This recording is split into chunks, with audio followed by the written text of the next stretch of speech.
Chers téléspectateurs, bonjour. Si vous venez de nous rejoindre, vous êtes toujours dans le Bœuf Politique sur JMTV+, et nous recevons aujourd'hui le professeur Nicolas Agbourou, professeur à l'Université Saint-Quentin-Yvelines en région parisienne. Nous allons maintenant évoquer la seconde partie de cette émission qui parle de la guerre en Ukraine et de l'Afrique.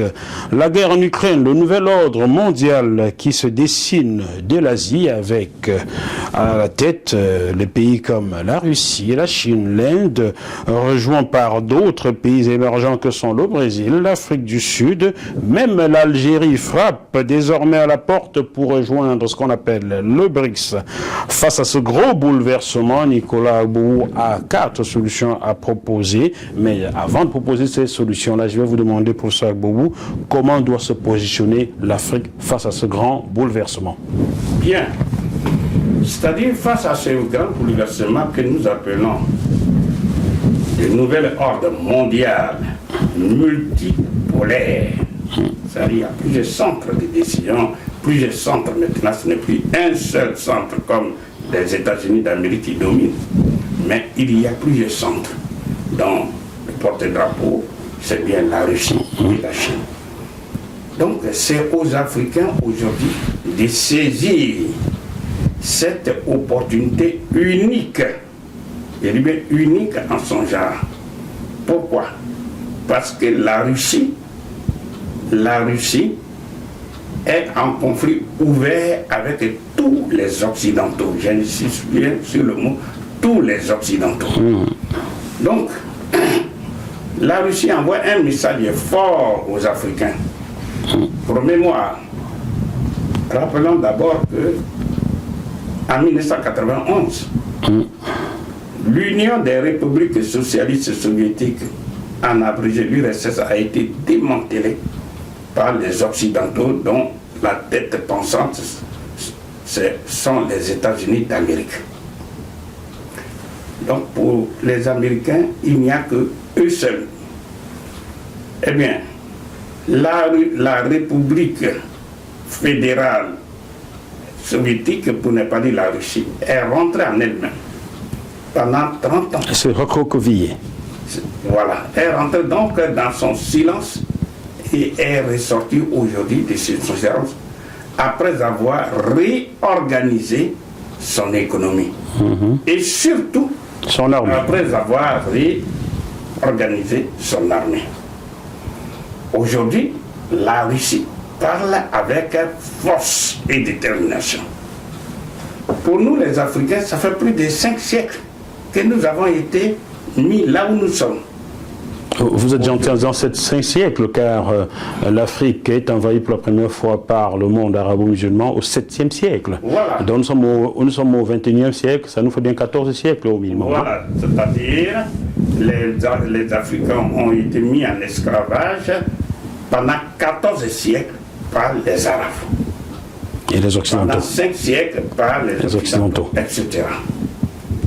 La question centrale, c'est de dire que doivent faire les Africains pour sortir de cette situation.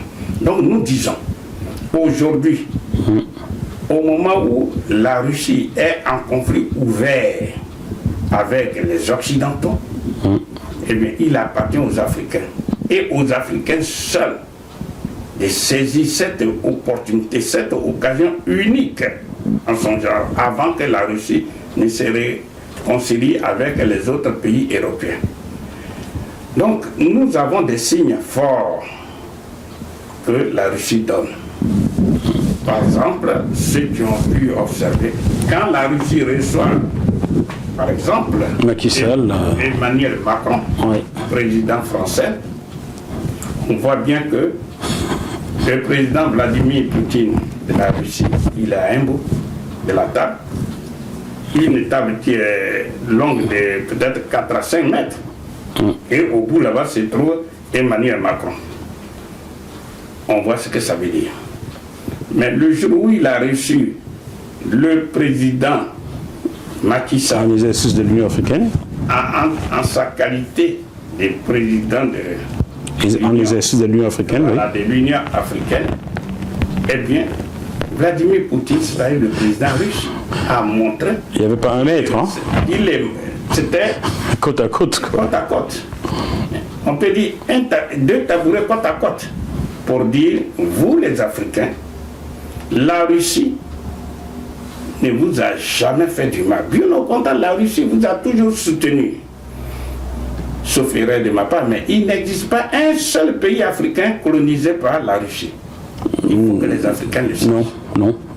Mais la Russie a toujours milité pour que les Africains soient libres. Et c'est cette occasion qui est là.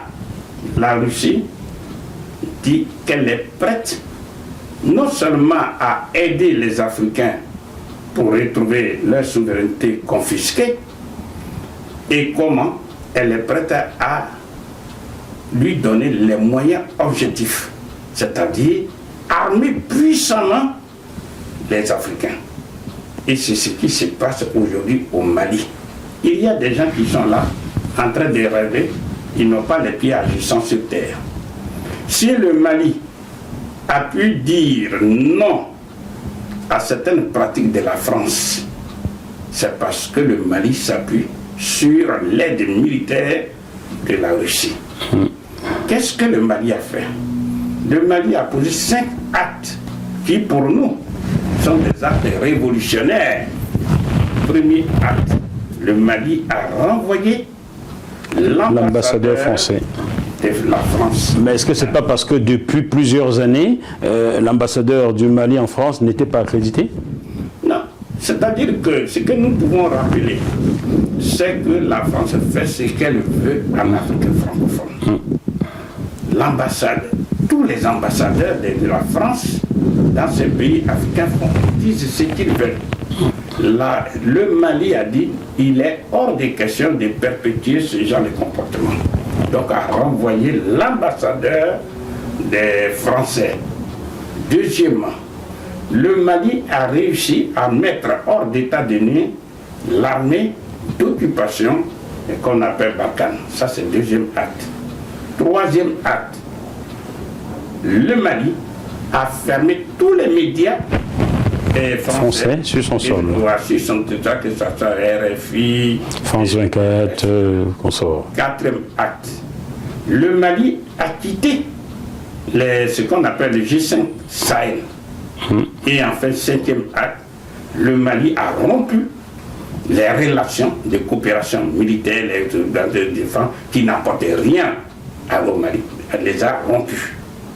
Et en lieu et place, le Mali a signé des accords de coopération militaire avec la Russie.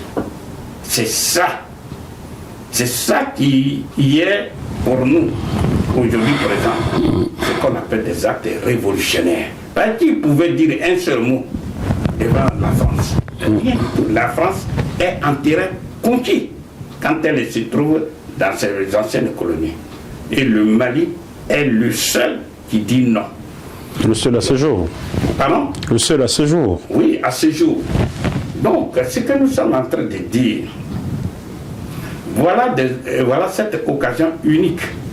Le Mali a emboîté le pas tout le monde. Le Mali a osé saisir déjà cette opportunité. Il appartient aux Africains de comprendre que l'occasion qui leur est donnée est unique et en son genre. Et Vladimir Poutine, le président russe, n'est pas éternel. Donc il appartient aux Africains. Et aux Africains de saisir cette opportunité, je dis bien, unique en son genre. Donc pour nous, nous devons quand on parle de nouvel ordre mondial, les Africains doivent se donner, nous dirons, 4 solutions. Les 4 solutions. La première, c'est la monnaie unique africaine, vous dites. Voilà. La première solution, il faut que les Africains soient